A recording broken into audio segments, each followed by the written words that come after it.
All right. Okay, is it time now?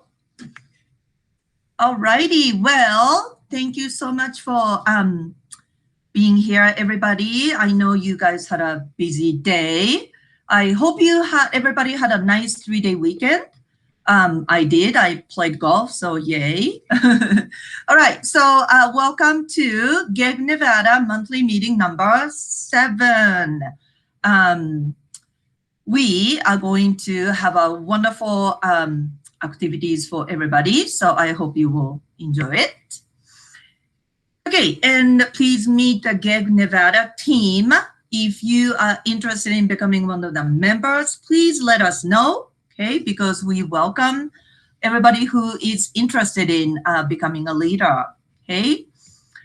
And the norm is, please mute yourself and use the chat for comments and questions and have fun. That's it. All right. And Google group. If you have not joined this group, please do so, because if you join us, then you will get emails and announcements and updates and personal invitations to GEG events. So please join. And the way you can join is go to groups.google.com. And here is my Google Groups. And what you do is, if you go to all groups and members and type in GEG Nevada, that's how you can join us. So please do that. And we would love to turn in this celebration form. So if you go to GEG Nevada website, then we have a page that says Nevada Google Educators, and we celebrate the accomplishments that other teachers have. And I really love that teachers from all over Nevada, their pictures are here. There are many teachers, of course, from Clark County, but also from Carson County, Carson City School District. And we hope that there will be more teachers will join, will become the Google certified level 1, level 2 trainer, innovator, and so on. So please fill this out and let other people know that there is a place like this. Okay. Now, our mission is to build a community of educators from around Nevada who empower, inspire, share, and learn together, united in a common interest to leverage technology for transformations in learning. And we have many guests from all over America, Japan. We had some guests from South America, and this is a pretty global community. So I love that. All right, once again, welcome to our 7th monthly meeting. We will do a little bit of get to know each other activity, and then we're gonna talk about office hours. And the tech tool of the month is Share Fair. And there will be many leaders who will be talking about what the digital tool is working for them. So I'm so looking forward to that, because I haven't really, it hasn't been a while since I started using Google Keep. And I think, Kyle, you'll be talking about extension, right? So I'm looking forward to that, and everybody else is, sharing digital tools that's working for them. And then Dana will be telling us the Google update. Okay. All right, so here is my get to know each other activity. I do book club about this book, Onward, and I am a huge fan of Elena Aguilar. And let's see, this month is about, I thought that this activity would be fun, because, many teachers, including myself, feel a little sad on Sundays. And you know, because, oh, Monday is, we have to go back to work on Mondays. And so I just feel like I want to become a better time manager. And I just want to ask you, like, how good is your time management? All right. So if you can use your cell phone, or let me put, let's see, in the chat. Sorry, hold on, please. Okay, here we go. Okay, in the chat.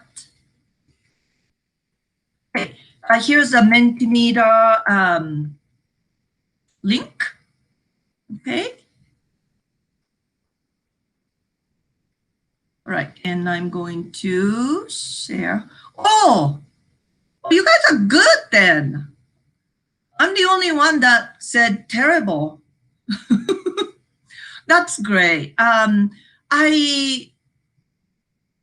need a big chunk of time to get things done, and I want to get better at using like a smaller increments of time, like 15 minutes or 30 minutes. So would anybody like to share the like the key to success? Please unmute yourself and tell me, because I'm the only terrible person here. You need to come to my presentation. Hey, Google, organize my life. Okay. Thank you. I will, Dana, because I really need to work on that.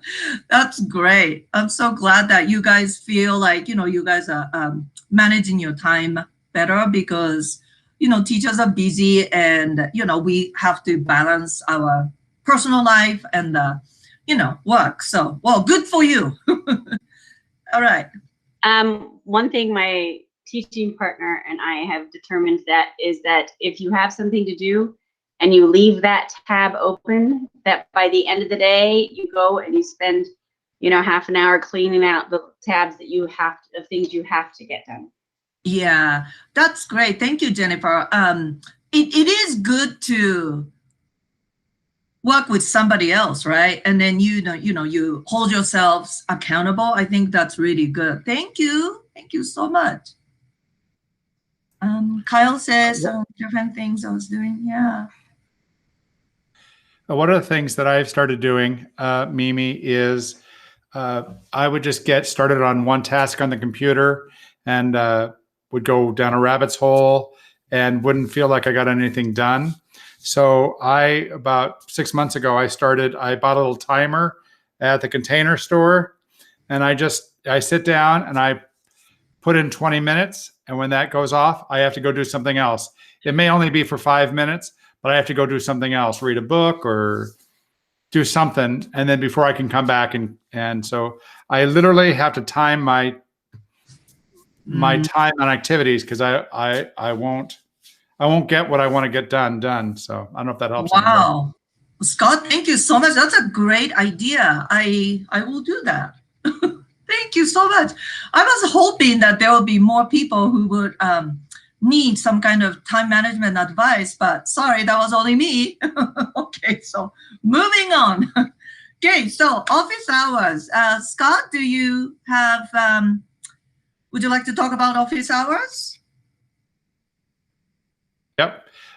Here's the, 1 second.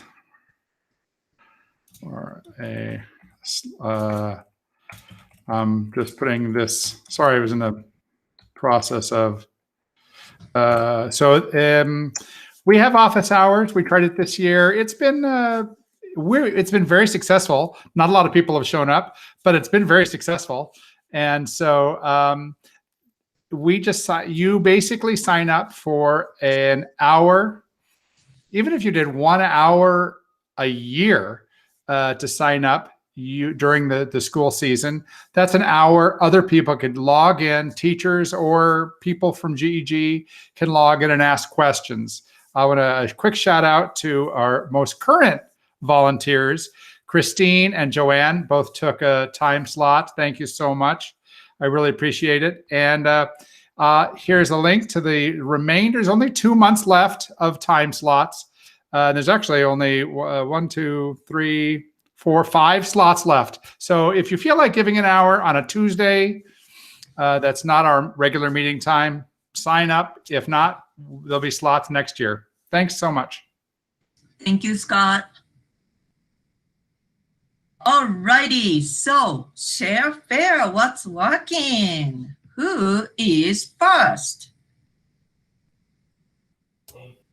I'll go ahead and share because mine is pretty short. But if you guys have ideas and you want to share too, we pre-built some ideas so we had something to talk about, but then we want to open it up to other people to give your what's working ideas. So Mimi, can you go ahead and stop sharing? I'm going to take over. Of course. One of the things that's been working for me is using Google templates in my Gmail. So I kind of wanted to show you templates really quick because they're my lifeline. So the first thing is you actually have to turn templates on. When Google gets a new feature, they put it in advanced. So if you come up here to the gear, we're going to go ahead and click the gear, and then you're going to go to See All Settings. So See All Settings is right in there. And since it's one of the new ones, it is under advanced. So you have to click over to advanced here and then go down to templates, which is going to be the second one, and make sure it's enabled. Now, if you switch it, you do have to come down here and click save for it to save. But what's the point of templates? Well, let me show you. So let's say that I'm a department chair and I want to write a template for an email that I have to send pretty often. Maybe I want to remind my teachers that they have to have lesson plans loaded in the drive. So I say, dear teachers,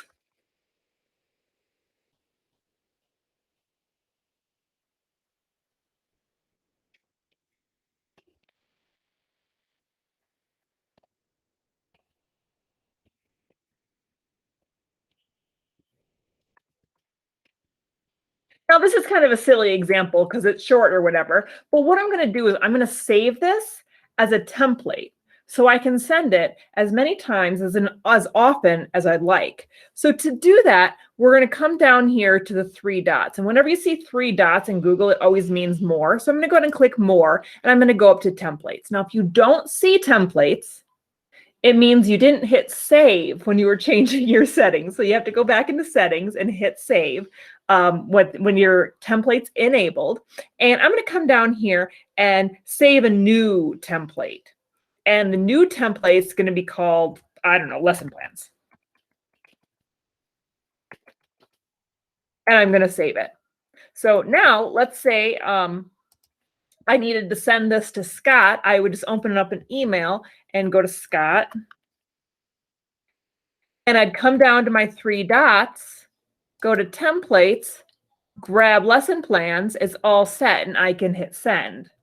So where do I use this? Well, I don't know how often students ask me if my Google Meet links have changed, because they haven't since the beginning of the year, but I get that all the time. So like I had it today, like 3 students, Ms. Cooney, did your templates change? So no. So I just hit reply to the email and go down there and go to templates and grab Meet codes.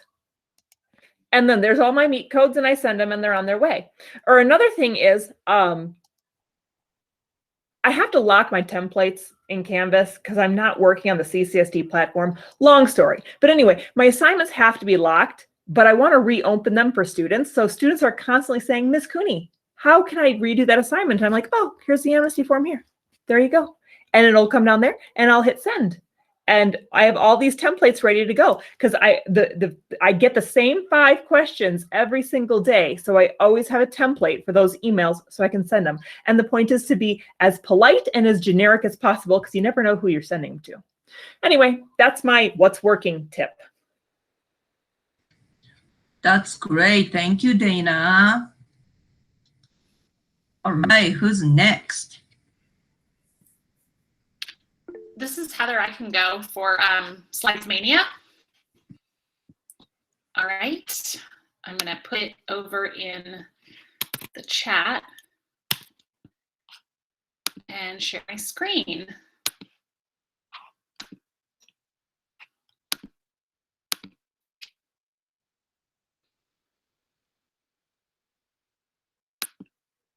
Okay, so Slides Mania, what I like about it is it's more than just templates for slides. It makes your slides interactive and more exciting for your students and really kind of gets them involved in them. So this is an example of one. When you go onto their website, and I'll show you this in a minute, you can just download this right into a Google slide and customize it to your own. So this is probably more of an elementary example, but notice that it has all of the icons in it for you. She did really great color balancing, and then you can go ahead and add what you need, and she tells you exactly where to add it. What's nice too is you can give these to your students. So if you wanted your students to do a project where they were making their own YouTube channel, you can go ahead and give them this template to use from Slides Mania, and it's all done right there for them. So a couple of things that I like about it is when you go into Slides Mania, she has it organized up here by education, and there's different topics. And then you can just pick which one you want. So I'm going to show you guys this one. It's called Can You Guess Who It Is? What's nice is you see the template, and then down here, it kind of explains to you a little bit more how she anticipates using it. I love it because she gives examples for more than one subject area. So it's not pigeonholed into just using in one subject area. She gives you directions here in the explanation, but when you scroll to the bottom and you say open in Google Slides, and I open it, on page 2, all of the instructions are here for me. So I have this right here, and I can go back and forth with doing my editing. I would just come over to use the template, and that's how I would go ahead and edit it. And she gives you plenty of slides. So the slides start on slide 3 for this game, and she has it go all the way down to slide, I think it's 22. And then she just says at the end to go ahead and give some credit for her. She doesn't charge for any of this, but asks that you don't sell them. There have been some that have shown up on Teacher Pay Teacher, and just keep in mind that she's doing this for free. So this is something that, you know, we don't want to turn around and do that on her. One of the best things that I like about her site is that she has this how-tos section. So for example, this is something that I struggle with sometimes, is how do you know the perfect font for your Google Slides? So you're playing around with them. She tells you on here what different fonts are, when you should use what's called a display font. And then she actually takes you to the Google font page where you can type in a text. And down below, it shows you what it looks like in the different fonts. But what's great about it is you can narrow it down. So if you're looking for like a title font, you can just check display and look at the different fonts here to use on your Google slide. So not only does she provide these great templates, but she also teaches you different ways to do things in Google Slides. And the final thing is, you know, working crowdsourcing. There's this by EDU for EDU section of her site where you can actually submit things that you have created and other educators submit things that they have created. So for example, just being relevant, here was one on a Valentine's Day meet activity that you could have do activities during your meet with your students. And so you can just click on this and then do the same thing where you, oh, it comes up with an ad, so you can close that. It explains it, shows you what it looks like, and then you can go ahead and open right here in Google Slides, and now it's yours to edit with your students. But I really like that because we're really crowdsourcing and getting things from other creators. So Slides Mania, it's not just slides templates, it actually makes your slides have interactive activities on them. So that is my what's working. Thank you, Heather. That's fantastic. I mean, like I cannot live without Slides Mania, but I did not know about the different resources. I did not know that. So thank you so much. All righty. Who is next? I can go. This is Kate. So I was going to present Duelist. It's an extension.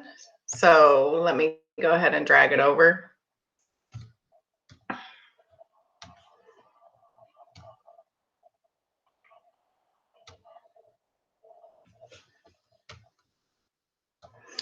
So I teach sixth graders, and so with me, sixth graders are having a huge issue in in their life with Chromebooks, because the Chromebooks don't come with a mouse, and so they have the mouse pads.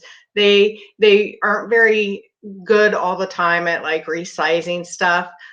So one of the ways around that, when we have our meet going on and are working on a document at the same time, obviously for us as an adults, we know that we can resize here.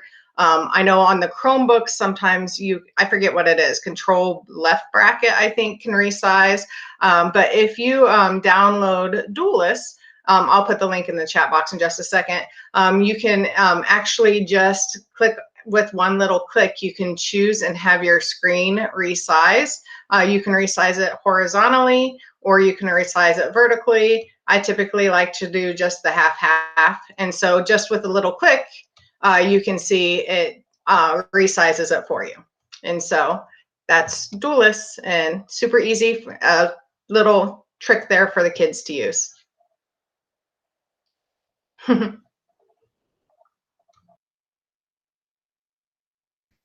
Thank you, Kate. All right, who's next?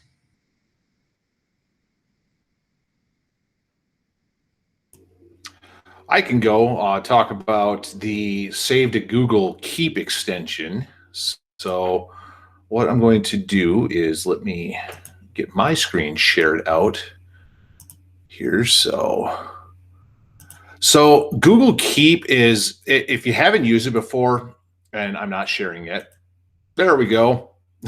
So how many of you done that in your life in the last week or so, where you thought you were sharing and you weren't, right? So anyway, so if you've never used Google Keep, great place to leave notes and images and checklists and different things. That Google Keep is pretty much my life, especially as a special ed teacher. It's where I have a checklist for every IEP meeting I have to prep that I go through with everything. And then there's all sorts of other stuff that I save into Keep as well. I won't get into it, but you can also geotag them. So if you do your grocery list, it'll pop up when you walk into the grocery store, which is pretty sweet, but that's for another day. So with the Google Keep extension, if you add that to your bar up here at the top, it's this little tiny gray one. If you can see my mouse, so I'm hovering over, it says Save to Keep now. Once you install that, it's going to allow you to save websites, save images, save different things into your Google Keep. So let's say, for example, you want to find some stuff on the Vegas Golden Knights. So you do your little search, and here we go. They're playing the Avalanche tonight in a couple of hours. Guess what I'm doing later on? Yada, yada, yada. So I click on their website here, and I see, oh, this is pretty cool. So I want to save this to my Google Keep. I can go up here and click on the Save to Keep extension. Pops up that little bubble there, and then I can do a little note for it. So I can do just real quick. And then once it saves, then I can go back to my Google Keep. And now it just popped up down here as I just saved that website. So for a school thing, if you're like, you find an article online or something, you could save that website real quick and easy into your Google Keep. But you can also do images, which is pretty nice as well. So if I'm doing my same search with the Golden Knights here, I go to the images and I see these different ones. I'm like, oh, I really like this one right here. P.S. This is actually my Chromebook background, is this image right here. So I can, in this case here, if I click on this right here, it's just going to give me the Google site. It's not going to give me the image that I clicked on. It's just going to give me this entire search, which maybe if you want that, that's great. But what if you want just this image? When you right click on the image, you get all these different options here. If you scroll down, you'll see Google Keep Chrome extension. And when you hover over it, either save current page to keep or save the image. So I click on that, and I save it. And now when I pop back over to Google Keep again, now I have that image there with the source where it came from, so you can credit the source, which is really nice as well. Once you have that stuff in Keep, you can then, if you want to put them into a Google Slides presentation, I'm just going to use ours real quick. Along the right-hand side, you have the Keep option here, and you click on that, open it. Now your different stuff is here. So the stuff I've saved before, I can click on this and drag it in now. And then again, it's got the source link with it as well. So I can move the image around now if I want to. I can put this link to the official website in there and mess around with that and do some different stuff with it as well. So you can, and that's anything that's inside your Google Keep, you can do that as well. So if you've got some text that you use often, you have like kind of a little template that you want to stick into Google Slides, or you can also do it in a Google Doc where you can put stuff from Keep into a Google Doc as well. So it's just a nice quick way to, when you're, especially when you're putting together a presentation for your students or whatever, it's just a nice quick way to kind of compile everything and then easily stick it into things like Slides or Docs if you need to. So, but again, that's the Save to Google Keep extension.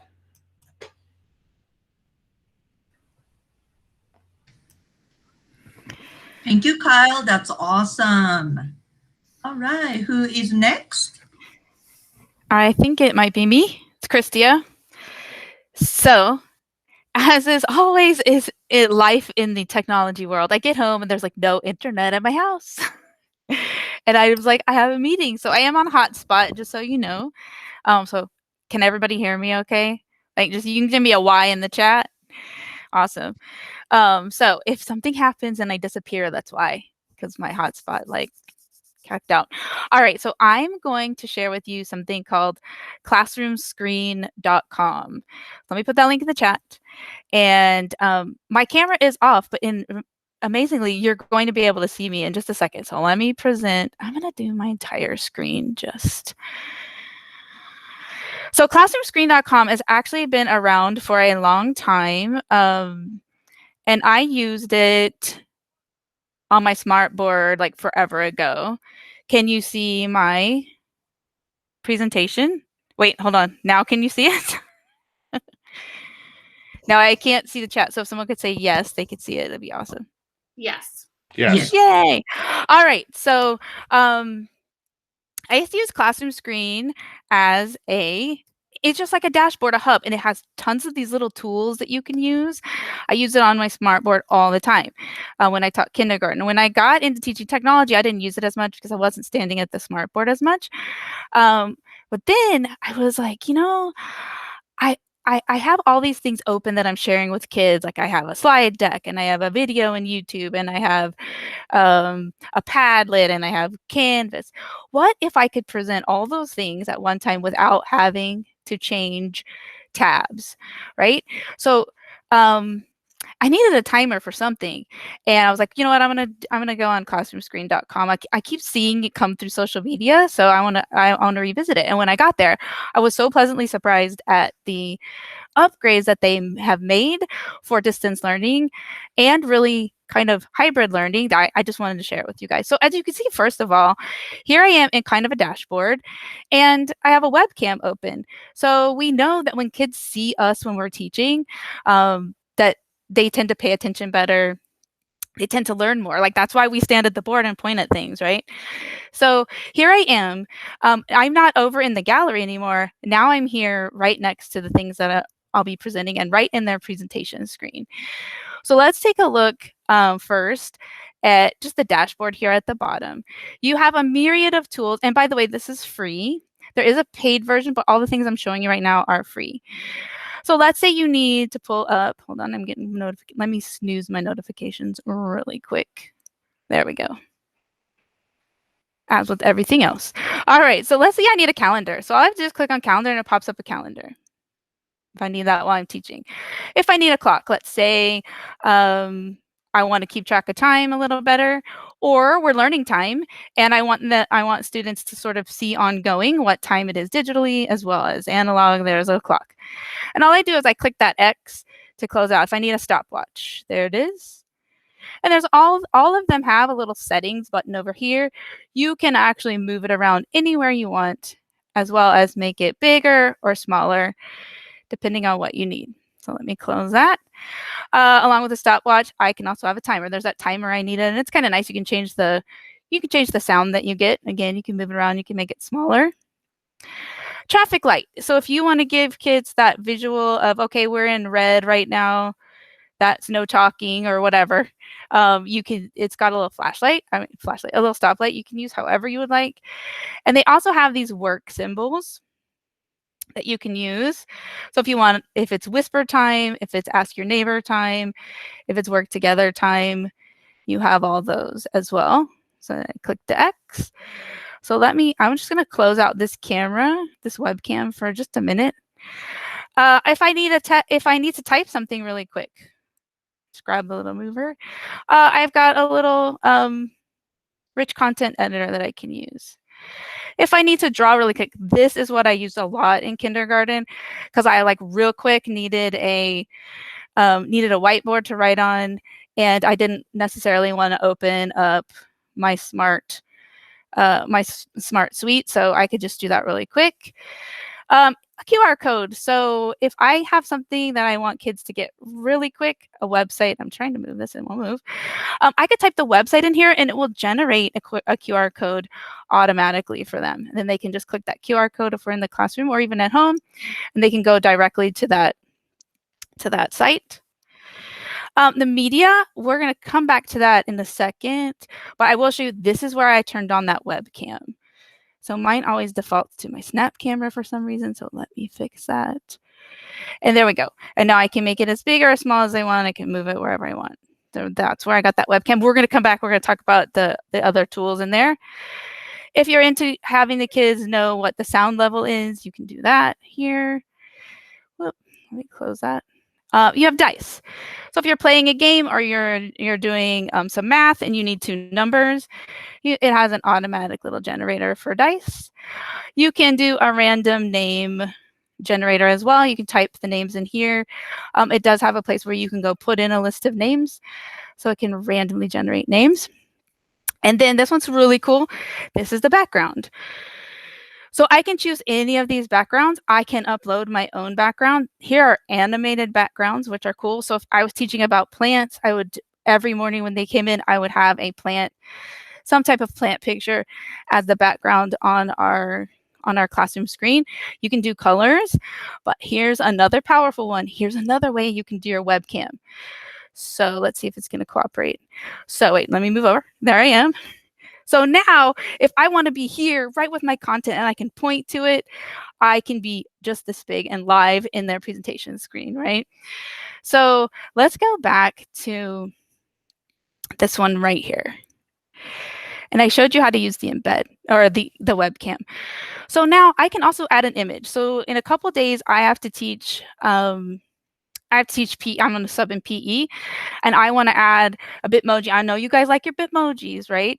So I can even add a Bitmoji or any image. So all I have to do is, let me open that up. And now I think I can just drag it in.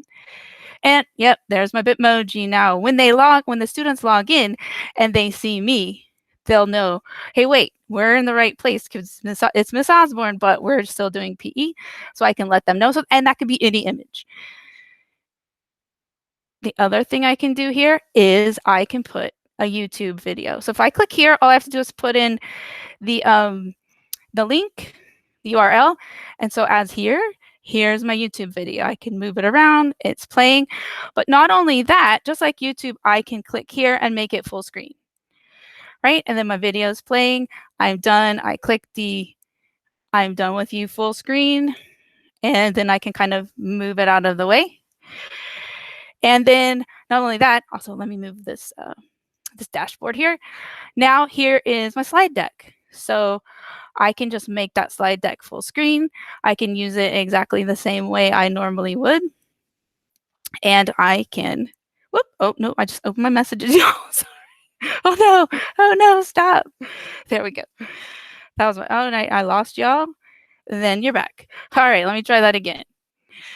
All right, so I can use this slide deck. I can use it small if I want, exactly the same way. It's embedded. So if you know how to publish to the web, then you can embed your slides right there. Now you don't have to go to another tab. They're right there. Last but not least, you notice when I open up this media tool, there is an embed. And you can actually embed lots of different things. So let me show you. Let me grab the embed code for this Padlet. And I'll come back over to here. I'll paste it and run the code. And now I have embedded the Padlet. So now I don't even need another tab for Padlet. I can send them there, and now we can see it updating live right here on this dashboard. All right, this background's getting annoying, so let me switch back. All right, so that's this in a nutshell. So it offers you so many things. I could totally see using this in a live classroom with kids, at the same time using it with kids who are online. So hopefully you find that useful. And the only thing, whoops, just started my video. When I click home, so I went ahead and upgraded because that is all totally free, but every time you go in, you have to set it up. So let's say you have several classes and you want to go ahead and set up your screens, and so you can just open them. So that is a paid feature, and it's $29 for the whole year. So for me, that was like a bargain, I felt. And then if you do that, you can save all of them here. Not only that, you can do things like polls and make groups, but that's for another day. All right, I think that was more than 5 minutes, but it has so many, it's so cram-packed with tools. I just wanted to make sure you saw all of them. Okay, Christy, we got some questions. Yeah, for sure.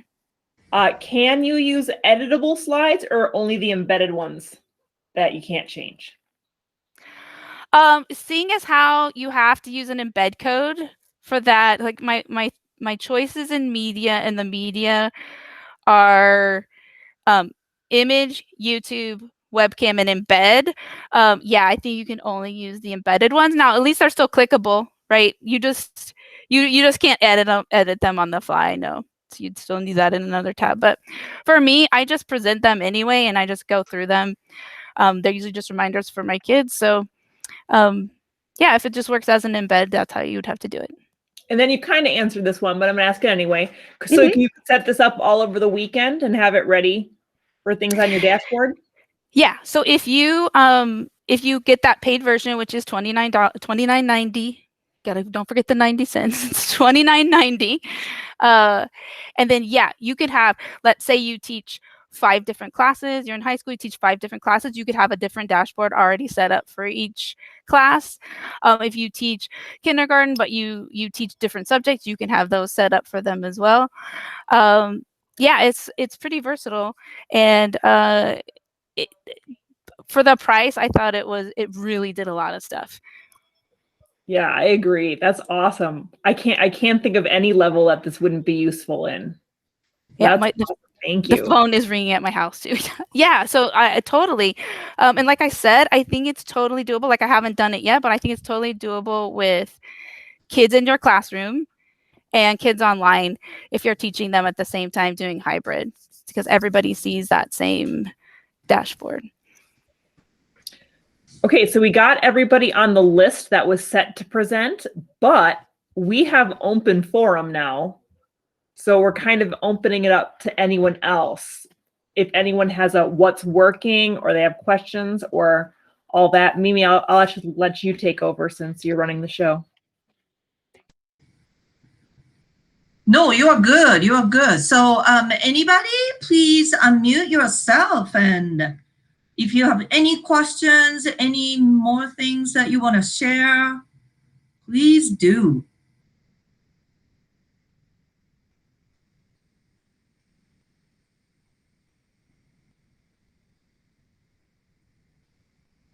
Don't be shy.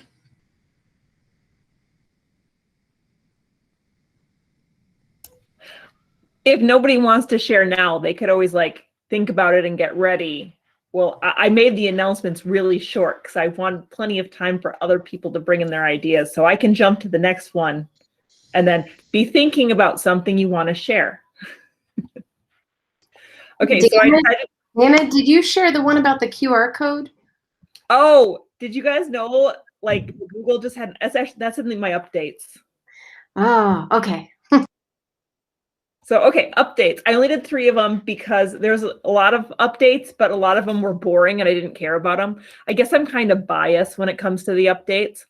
So, green room for Google Meet. So what that is before you go into a Google Meet, it actually lets you do a test run. So you can look at your makeup and your hair and your voice and your picture, and then you can make sure it's the best. I know when I'm presenting to a group, I would like a clip of what I look like before I go live. So there's a green room before you actually go in. I thought that one was kind of cool.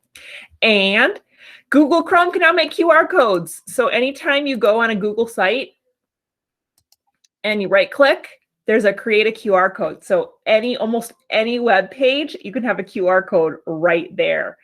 And we always had extensions to do that, but now it's like right there. You just have to right click. And then the last one was, I don't know if you guys know, but if you use Google Hangouts or you're ever a Google Hangout fan, they announced like 3 years ago that Google Hangouts was going away.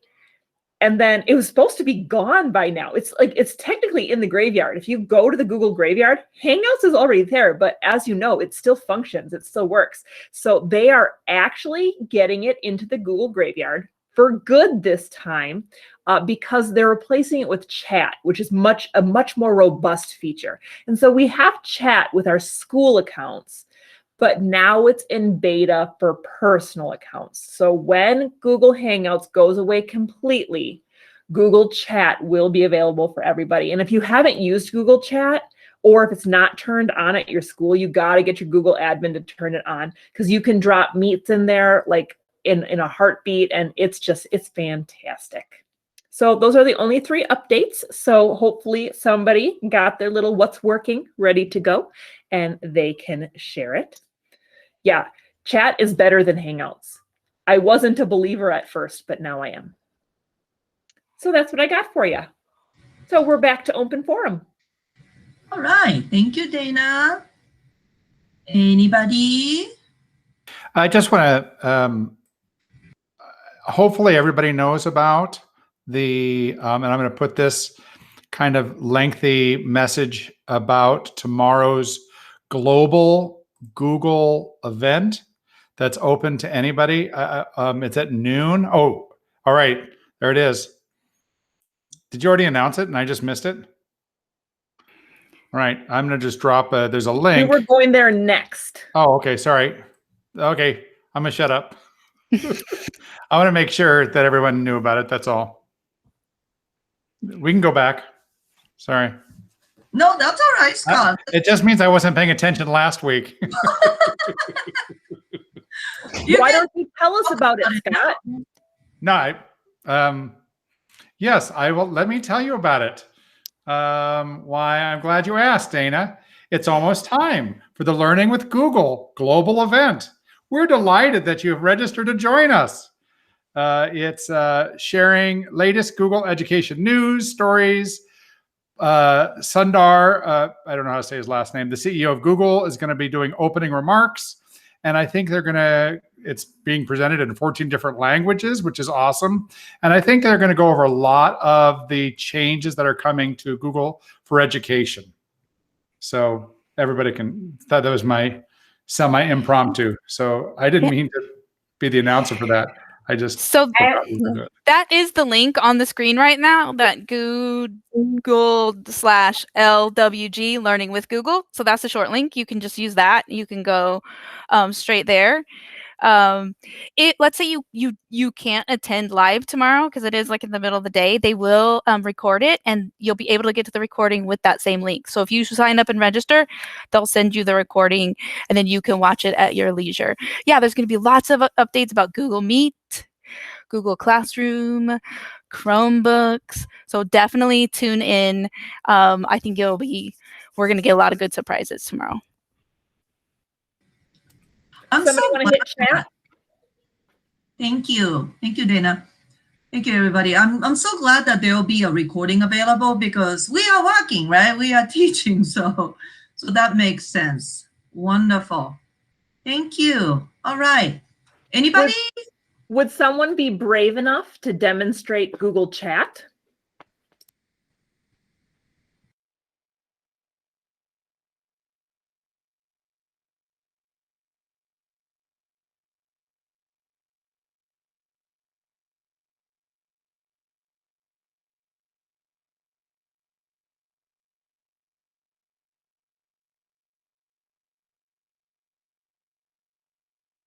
Hey, look, first one that came up, it's Kyle. So Google Chat, this is the interface for Google Chat. You can chat with people, you can chat with rooms, or you can chat with bots.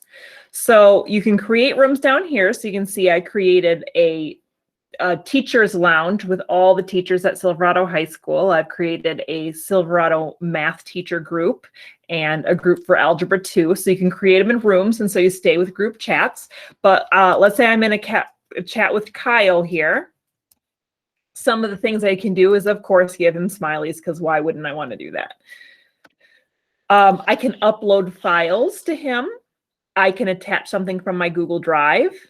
And I can even start a meet right away. That's the one that's most helpful when I'm like in an algebra meeting or whatever, and I'm like, okay, I don't get it. Just start a meet, and you hit it, and then you all jump in a meet in like 2 seconds, and you can answer questions.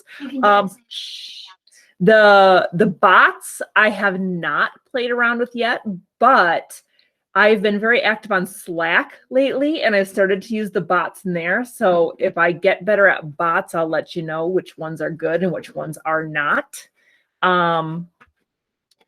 What else, people? Oh, look, you can mute notifications. Anybody else have anything to share with that one? Can you get the tiny little pop-ups like you do with Hangouts? Okay, so if you're in your Gmail, like right now, you can see it set to Hangouts. Your Google admin has to update that. As soon as Hangouts goes away, it will automatically go to chat. But as of right now, it's an admin thing. And I found a lot of the Google admins don't keep up on the updates and stuff like that. So they didn't update it when it came out.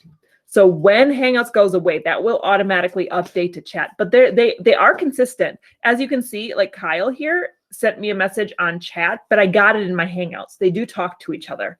So if you send it in Hangouts, it will be in chat. You just have more functionality when you open it in chat. How can you tell? Oh, hi.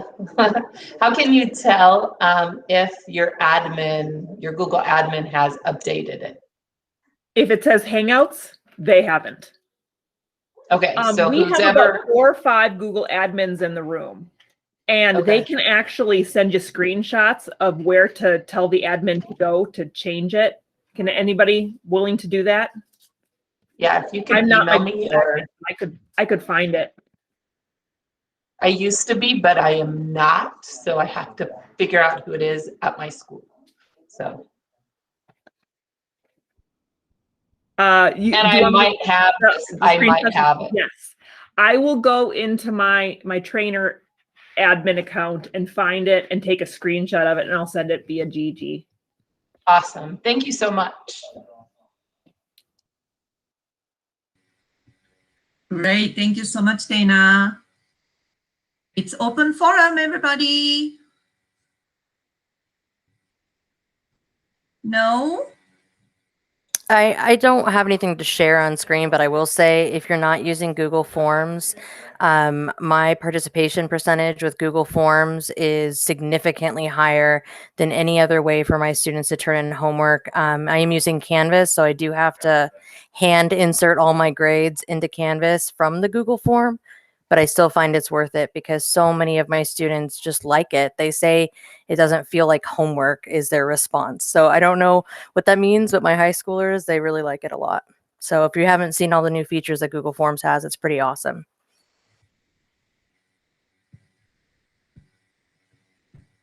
Great.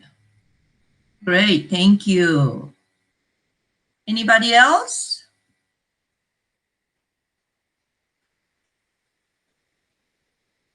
I'll do one more. If you guys haven't spent the time, I don't know about so much with the elementary age, but the middle school and the high schoolers, if you haven't spent the time to set up a Google group for your classes, I would really suggest you do that, because I can email my entire class at a drop of a hat or invite them to Google Meet at the drop of a hat. So I'm going to go ahead and show you guys Google Groups. I'll share in just a second. One thing I love about Google Groups is that you can also tell your class or somebody who's absent, like if you email it, it's there, it's saved in that group spot. It's wonderful. And we as a school have made a Google group so they can go back and check the emails and everything, and it's really nice. Perfect. So just Google Groups, and as long as you're signed into your school account, it will head straight to your school Google account. But let's say I wanted to create a group called Period 1 Computer Science. So I'm just going to create that and make a description if I would like. This is the time where you're going to change the email if it's too complicated. Change it right now. And then when you're ready, go to next. And then who can search this? Entire organization or anyone on the web. I would keep it in CCSD if it's your class. Only invited users can join the group. Who can view? Group members. And then the group members, all you have to do is type your students' names if you're in CCSD. I don't know how Carson's set up, but you just type your students' names.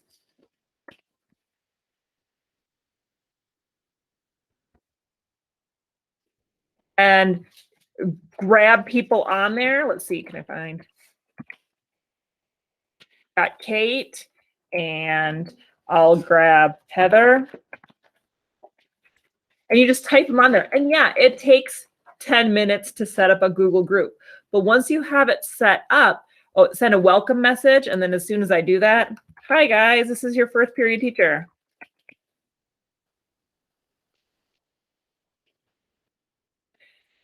And create the group. I'm going to delete the group later, by the way.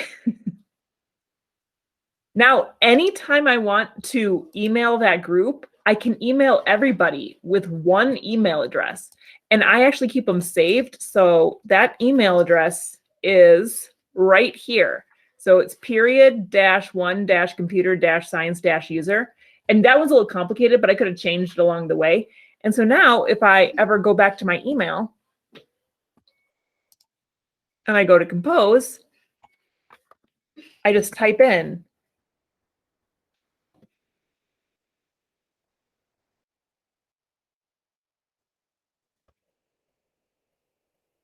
and well, it's not working right now, but it will pop up and then I can just put the email in and send it to everybody. It's worth the 10 minutes to set it up in a Google group. And the more you use them, the more familiar you get. Oh, here it is. Oh, look, now I could just reply to this one. Ta-da! That's what I got about Google Groups. If you're not using them, you should. Yeah, one question, Dana. Yeah. Can you put a link in a chat during class, and students that are interested can click and join the group? Is there that's in the chat from Tom? Because my settings were invited users only, I would have to invite them first. If you had it set up like the GEG group here, the GEG group has it set up so that anybody can join. So you'd have to change that, but because you're working with students, you got to think about what's the wisest way to do that. I mean, even my classes that had 50 kids, it still only took a minute to go through the roster, because as soon as I start typing their name, it pops right up. You can also dump. You can, if you had a spreadsheet, if you had a Google sheet with their names or emails, you could just grab all of them and dump them in there, right? Yes, but as we learned making this group, you can only do 50 at a time. Oh, that's right. You have a question? I think Kathy has a question. Yes. Once you do the group, if you invite, is there a way to, I know when I have my group, if they don't accept and I want them in that group, can you automatically make them accept? Oh yeah, like right now, Heather is in that group whether she likes it or not. She could go But in can they and wipe leave it. out? Can they wipe out? Like, Yes, they can leave the group. But a yeah, lot so of them there's no way to lock them in. No, you can't lock them in. Okay. Not that I know. Maybe I have Ashley knows. teachers that just wipe themselves and they're like, I'm not getting all their emails or anything. Like, well, you either one didn't accept because I do force it now, or you decided to leave the group that got the email. So I was wondering if they could, like, we could make it to where it will lock. Most of my students don't understand that they're in a Google group, so they wouldn't know how to leave it anyway. So that's actually to my benefit, I guess. But yeah, they could leave it technically. Did it on accident. It was my non-tech, my non-tech. So ones that I work with really strongly with, but it happens yearly because we update it each year with new staff members and so forth. But I was just curious on that end. Thanks so much. Thank you so much, Dana, and thank you, Kathy, for your question. And anybody else? Otherwise, we are going to take a picture, and everybody's in the picture. Where is Christine? Because I now know how to put everybody. All right, so hold on. Okay, are you guys ready? Okay, smile. Smile. Yes. Perfect. Okay, so our next meeting is March 16th, and that is going to be our number 8. So we hope to see you, and thank you so much for all that you do. Take care and see you next time. Don't forget to stop recording. I got it in. Okay. Good one, Scott. Thank you so much.